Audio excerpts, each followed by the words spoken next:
Welcome to qnawire. So we're asked, why is mercury a suitable working fluid for the topping portion of a binary vapor cycle, but not for the bottom cycle? Well, basically, the mercury has a very high critical temperature. So it's, again, to get it to boil, um, it takes a high temperature to get it to boil, and a fairly low critical pressure. So it doesn't basically the top of the vapor dome, and the temperature side is very high, but on the pressure side it's not very high.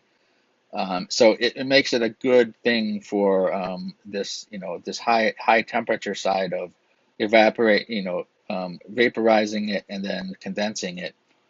Um, so again, those are two things that make it good for the high side. And the condenser pressure is also low because this critical pressure is fairly low.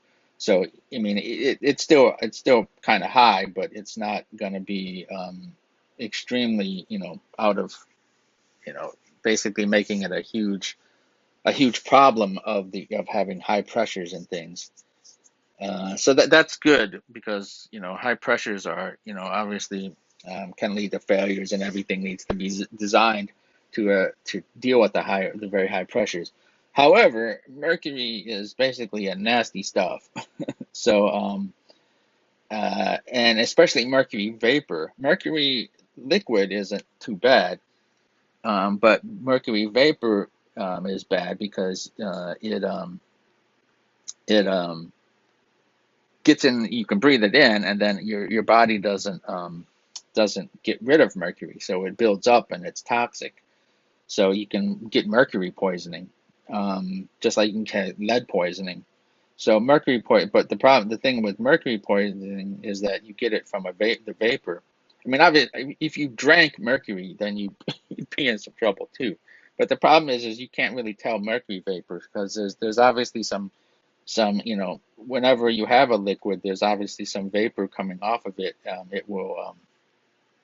Mercury will very, very slowly evaporate.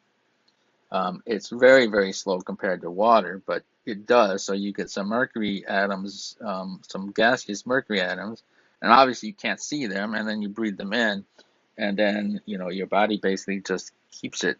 And so that's why mercury poisoning is you got to be very careful with mercury so you don't accidentally breathe in some of the vapor.